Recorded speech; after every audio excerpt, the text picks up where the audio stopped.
Mallory McMorrow. Welcome to another episode of This Week with Mallory.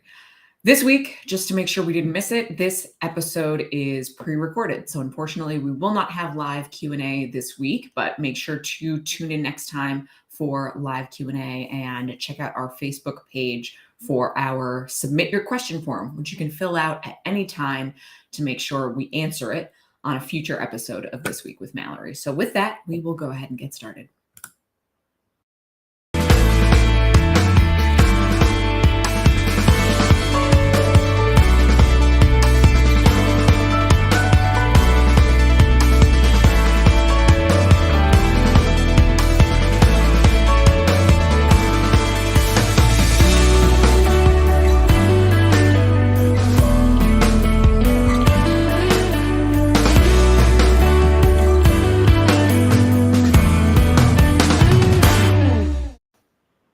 First up, we have to start with reproductive rights. We've got this post available on our Facebook page, but I'm going to go ahead and read it to you so that you can understand what happened this week and what it means in Michigan, and more importantly, what you can do. So this week, Politico published a draft SCOTUS opinion by Justice Alito indicating that the U.S. Supreme Court does in fact intend to overturn Roe versus Wade, bucking nearly 50 years of precedent and gutting women's rights to our own bodies and our self-determination to determine when and if to get pregnant. Even more damning, and I want to be clear, this isn't hyperbole because this is in the language of the opinion itself.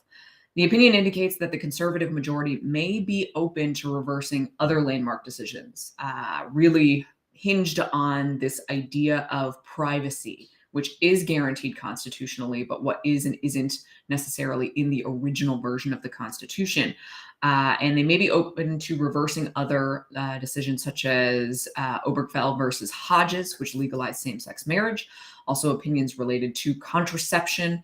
And it supports a theory from Justice Amy Coney Barrett that, quote, safe haven laws, these are the laws that allow someone to surrender a newborn in typically a police station or a hospital or a fire department, that these laws diminish the need for abortion by allowing parents to relinquish their child lawfully. And this is really forced pregnancy. We are seeing laws being pushed around the country that let's call it what it is. This is not pro-life. This is forced pregnancy. This is forcing women and girls to carry pregnancy against their will.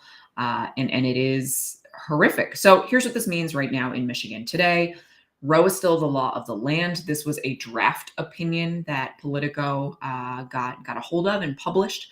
The Supreme Court has since verified its authenticity, but the ruling has not yet officially come down. So today, Roe is still the law of the land and abortion access is still legal here in Michigan. Many experts, even before the Supreme Court verified it, including our own Washtenaw County prosecutor, Ellie Savitt, who previously clerked for Justice Ruth Bader Ginsburg, had read through this, and he has a great post on Twitter, if you want to go check that out, who kind of detailed why he believed this document was authentic even before the Supreme Court verified its authenticity. So what will this mean in Michigan when this ruling officially comes down? And I think most experts assume that even though this is a draft opinion and that, judges can certainly, the justices can change their minds, that Roe is very likely to fall. I think that many experts knew that was coming. So here's what happens in Michigan when that happens. Should the Supreme Court move forward in issuing this ruling to overturn Roe, abortion access will immediately become illegal in Michigan, and not only illegal, but a felony. It will be one of the strictest, with heaviest penalties, laws on abortion in the entire country. This is because of a 1931 law that is still on our state's books. When Roe was decided in 1973, that federal ruling superseded our state law. But if Roe falls, the determination comes back to the states. We posted a link, and we'll post it again. Nancy Kaffer of the Detroit Free Press offered a really great, thorough explanation of what this means for Michigan, so you can dive in for more in that piece. A lot of you have been asking, what is happening, what is being done in Michigan to protect reproductive rights. And there is a lot that is going on right now. Efforts are underway on many fronts to protect reproductive rights here in the state of Michigan. In the legislature, bills have been introduced to repeal the 1931 law and then codify reproductive rights into law. In the Senate, where I serve, Senator Erica Geis introduced SB 70 to repeal the 1931 law, and I have introduced SB 732, which is known as the Reproductive Health Act, to codify reproductive rights and abortion access into law in the state of Michigan. Similar legislation has also moved in the House, and this is critically important. When Roe falls, the determination on women's rights and reproductive rights comes back to the states. It returns to the authority of the state. So that is why this legislation, both the repealing of the 1931 law and codifying reproductive rights and abortion access into law, is so critically important. Additionally, something you can be a part of.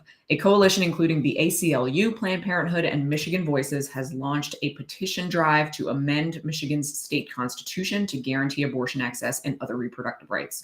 That initiative is gathering signatures now, and you can sign up to volunteer. Over the past couple of days, more than 10,000 people have signed up to volunteer with this coalition to help collect signatures. I've seen some people asking, where can I sign online? Is this an online petition? No.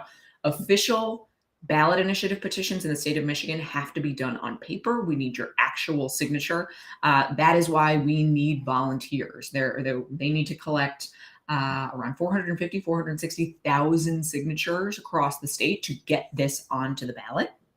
So please sign up, look up more information, and get involved to get those signatures. And if you are looking to sign it, check out any of those websites: ACLU, Planned Parenthood of Michigan, Michigan Voices. Check out my Twitter account. I shared something from Reproductive Access for All to find out where you can go physically to sign a petition as they are circulating.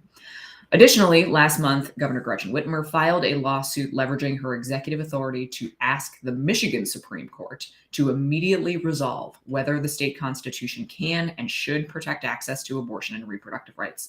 And following that lawsuit, Planned Parenthood of Michigan filed a lawsuit to block the 90-year-old felony ban. So a lot happening. We will keep you posted with more. An update from the Capitol this week. We are in full swing on budget season. A number of budget bills moved through the legislature. And again, this is a part of the process. We are continuing to negotiate.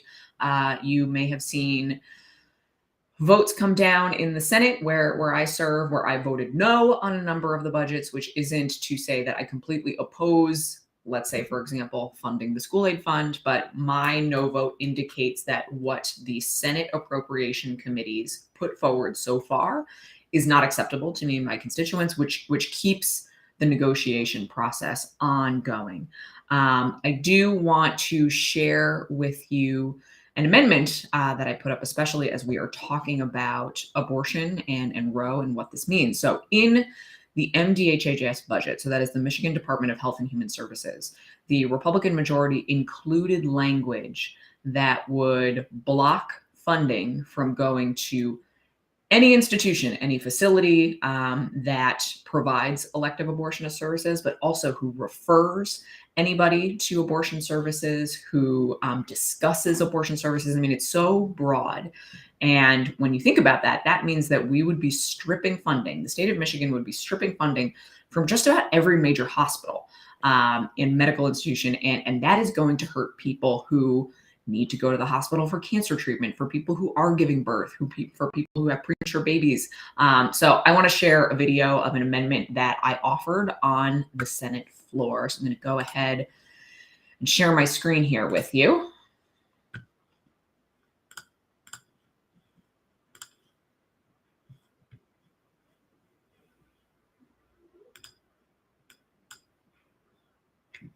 Thank you, Mr. President. I rise to speak to my amendment, and I'd like to request that my remarks be printed in the journal. So ordered.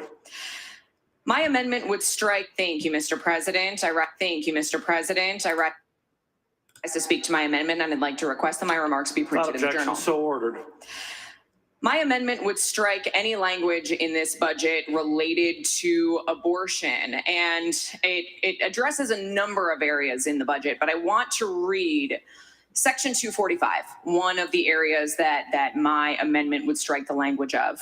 Section 245 says that no funding for any purpose outside of federal Medicare or Medicaid in the form of a grant, reimbursement, contract, or any type of payment shall be provided to any organization, provider, facility, individual, or any type of entity that provides elective abortion services, abortion counseling, abortion referrals, or subcontracts with an organization that provides elective abortion services.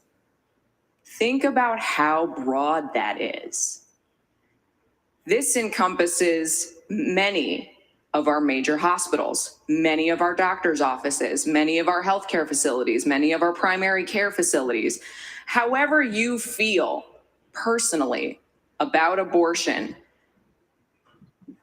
the scope of the language in this bill would lead to insurmountable collateral damage for all of you, for all of your constituents, for anybody who needs cancer care, for anybody who has a baby born premature who ends up in the NICU, for any of our hospitals who are doing incredible research that want to get a straight state grant, but if they have referred anybody to a clinic or an OBGYN office or a hospital for urgent medical care, that they will be denied funding. We are at a place right now where there is no concern for the collateral damage and the self-inflicted pain on everybody to make a point. This language has absolutely no place in a budget, and I would expect unanimous support on this amendment. Thank you.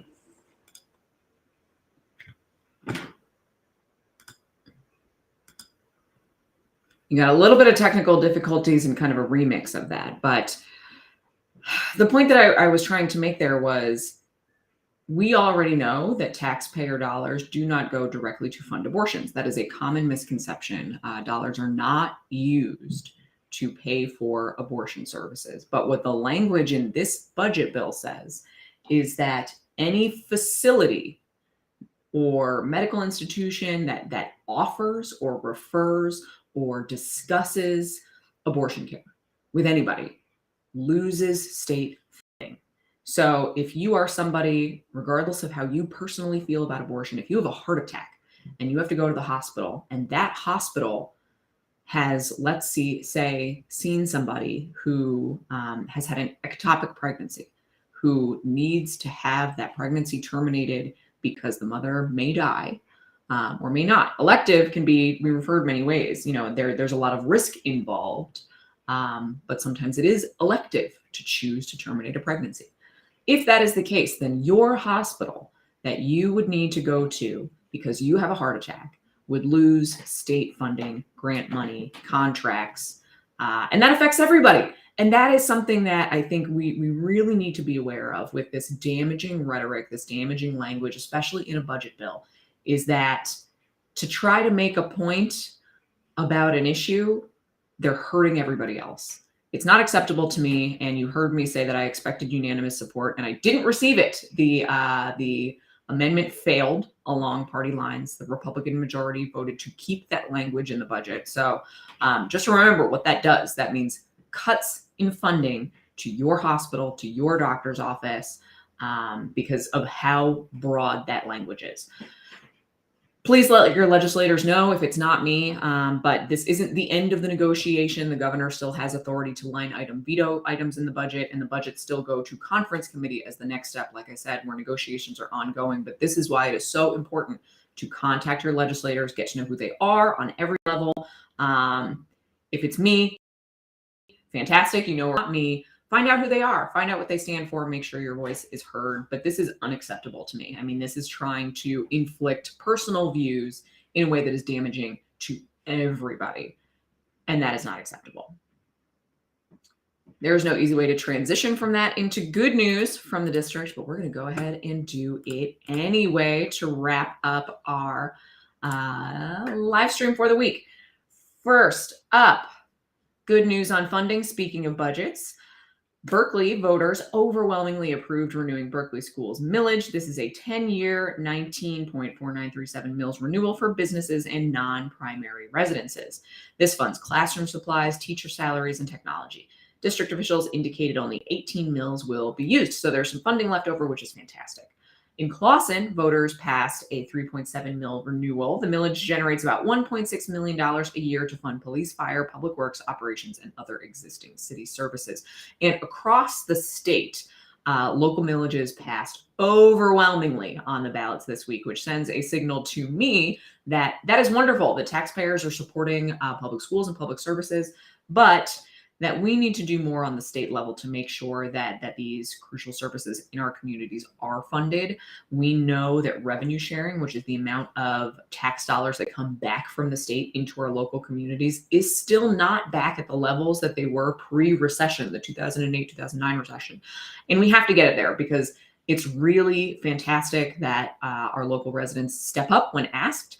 But it was something like 80-90% of millages statewide passed, which indicates that statewide, these are things that voters believe should be funded with our taxpayer dollars. And we've got to work harder in the state level. I've been trying to do that since taking office, of making sure that we are boosting that local revenue, that school aid funding, so that it doesn't have to come to millages all the time. Because I know those who run millage campaigns every time they go up on the local level are really nervous, because if we don't pass this millage, it can be catastrophic to our public services, our schools, and we need to make sure that is sustained revenue moving forward. So I will continue to advocate for that on the state level.